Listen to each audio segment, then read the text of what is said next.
My world shattered with a single line from Arthur's lawyer. The entirety of the estate, including the controlling shares of his company, his properties, and all liquid assets, is bequeathed to me, his daughter-in-law.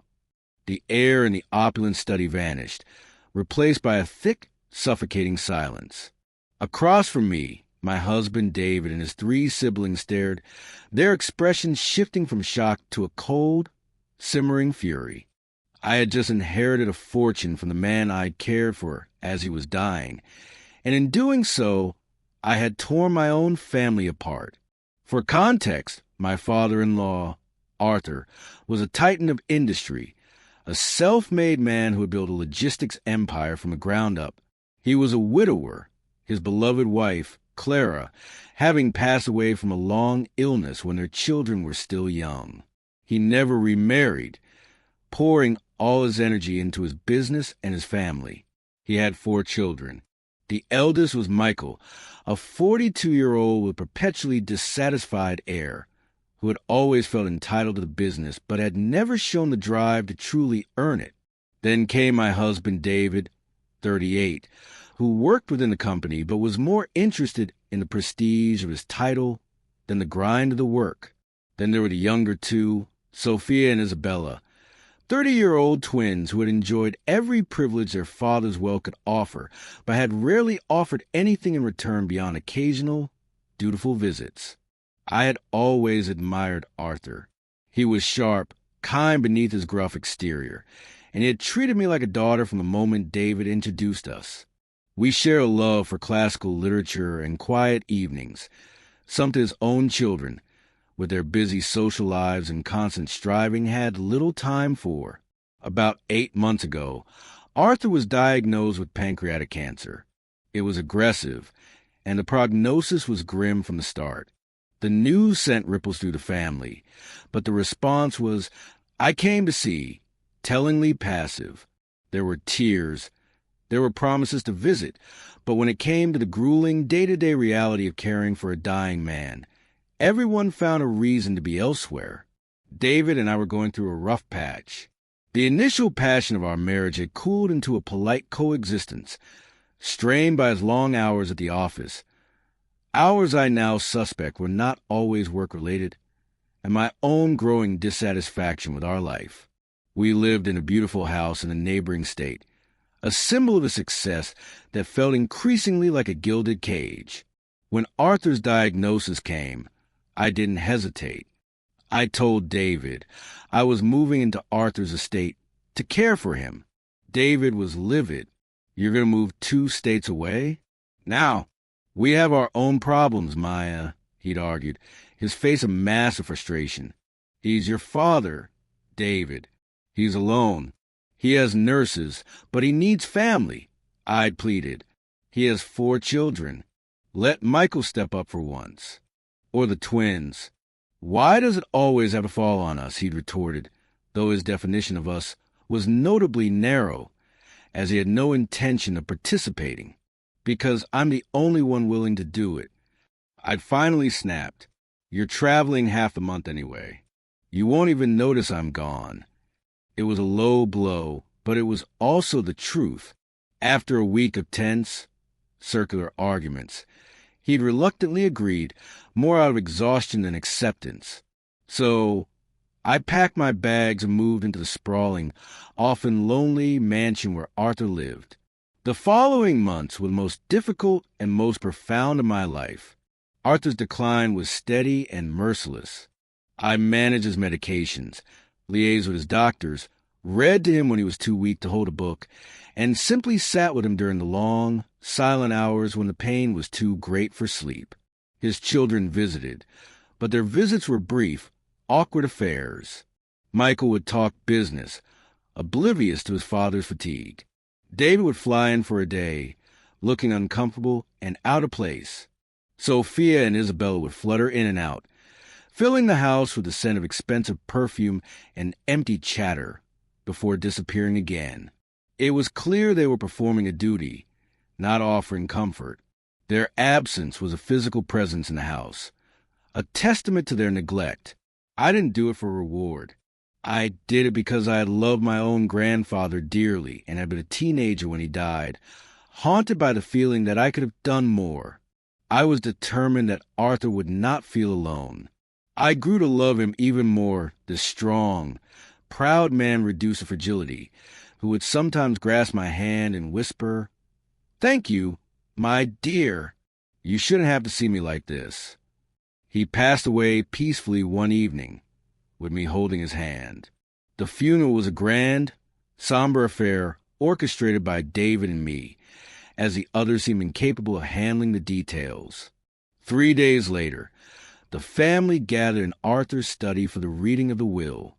The lawyer, a stern-faced woman named Miss Davison, was methodical and direct, and then she dropped a bombshell.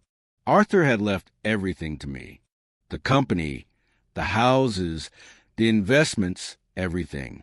He had left small, sentimental items to his children: a watch for Michael, a necklace for Sophia, a painting for Isabella, a first-edition book for David. But the vast, overwhelming bulk of his fortune was mine. The room exploded. Michael was the first to his feet, his face purple with rage. This is an outrage. She brainwashed him. He wasn't in his right mind. Sophia burst into theatrical tears. Daddy would never do this to us. Never. Isabella just stared at me with pure, unadulterated hatred. David sat frozen, his face a pale, unreadable mask. I couldn't breathe. I mumbled an excuse and fled the room, their raised voices chasing me down the hall. I waited in the sunroom, my heart pounding, until I heard them leave, slamming the front door without a word to me. Finally, David came in. He looked shaken. I don't understand," he began, his voice soft. "You were amazing with him, Maya. You were there when no one else was. You deserve something. But everything? It doesn't make sense." I remained silent, letting him process. He sighed, running a hand through his hair. I talked to them. We all agree. To keep the peace, to make things right, you need to split the estate with us. For equal shares. It's the only fair thing to do. I was stunned. You discussed this? The 4 of you decided what I should do with an inheritance that was given to me, without even consulting me. It's not like that, he said, a defensive edge creeping into his voice. It's about what's right. That money, that company, it's our birthright. It's what my father built for his family. And he chose to give it to me. I said, my voice trembling but firm. The will is in probate. I'm not making any promises right now. When everything is settled, I'll think about it. That was the match that lit the fuse. His composure shattered. You'll think about it, he roared. How can you be so selfish? You're stealing from us. That's our money. I'm not stealing anything. I shot back, my own anger rising. Arthur gave it to me. If he wanted you to have it, he would have left it to you. Maybe you should have been here when he needed you.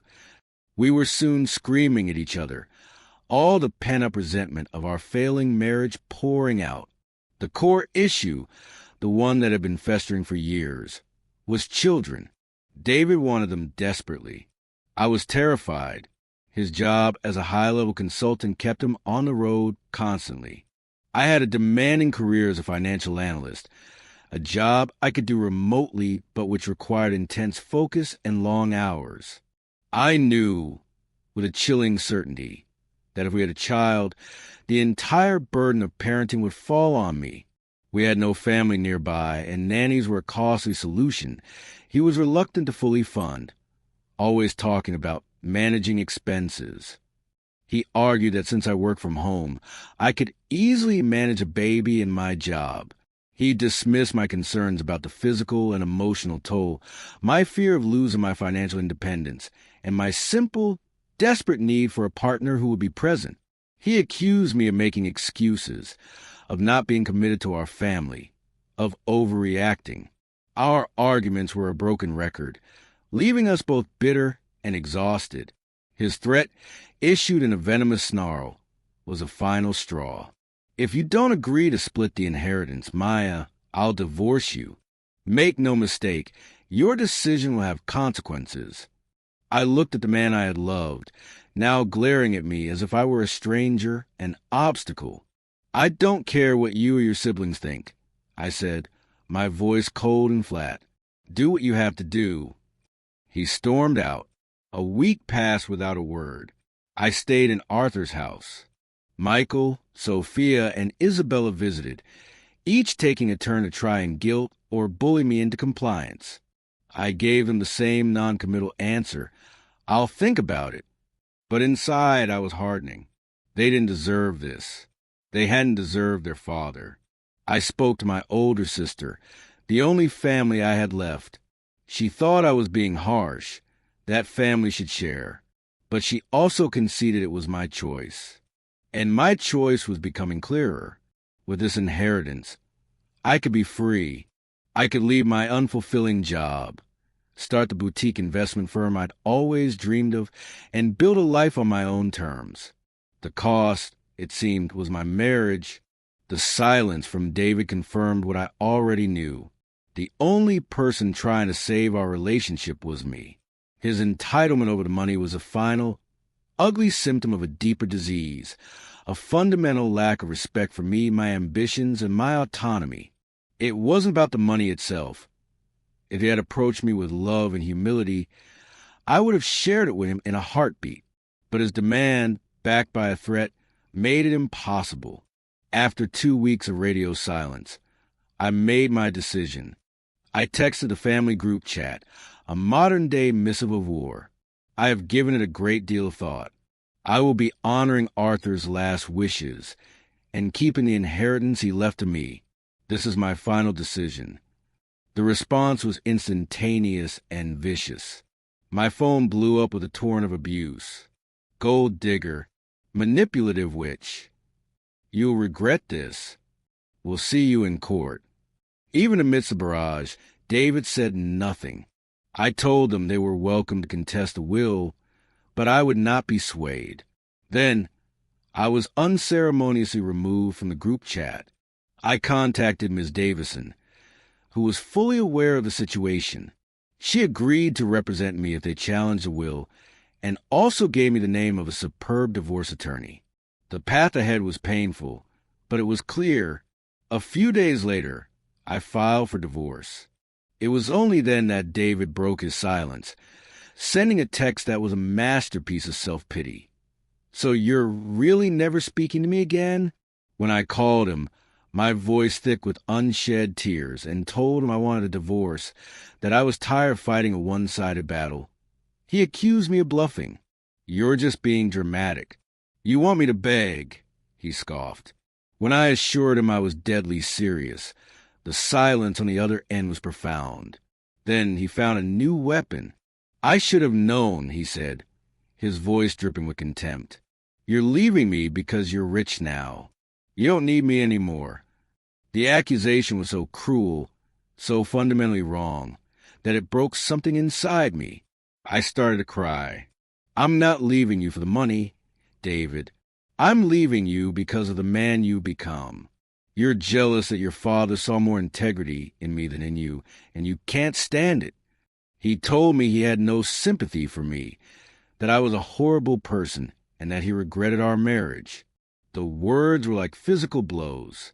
I lashed out, telling him he was the one who had changed, not me, and that if he regretted it so much, the divorce should be a relief. Then I hung up and blocked his number. The man I had married was gone, replaced by this bitter, avaricious stranger. The divorce papers were served, and the floodgates of hell opened. My inbox became a sewer of hateful messages from his siblings. They called me every name imaginable. I blocked them all, but low-level anxiety thrummed in my veins. We were all in the same city, and I was living in a house they felt was rightfully theirs. I invested in a new security system, my heart pounding every time the doorbell rang. The divorce mediation was grueling. David, advised by his lawyer, tried to claim a portion of the inheritance as marital property. My lawyer was a pit bull, and we fought it relentlessly. In the end, I think the legal costs and the sheer effort of maintaining his anger exhausted him.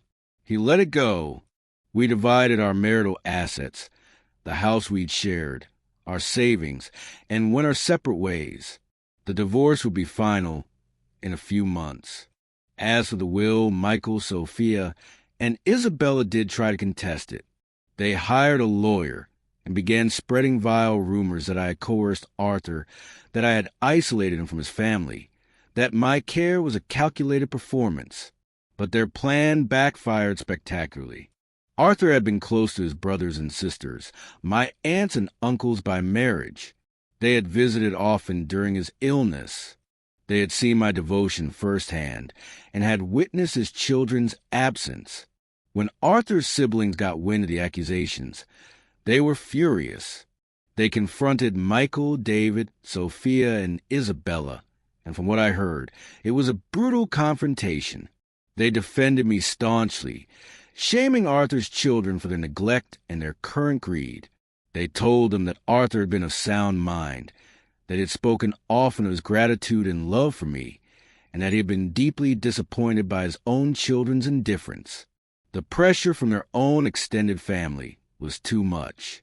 Faced with the prospect of a costly legal battle, they were almost certain to lose, and having lost the moral support of their relatives, they dropped their challenge. I finally moved into Arthur's house properly, making it my own.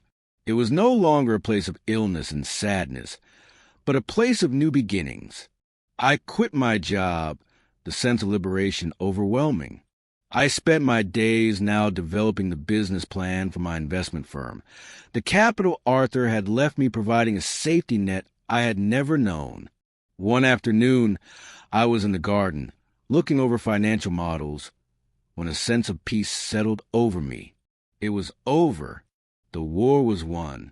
I had lost a husband, but I had reclaimed myself.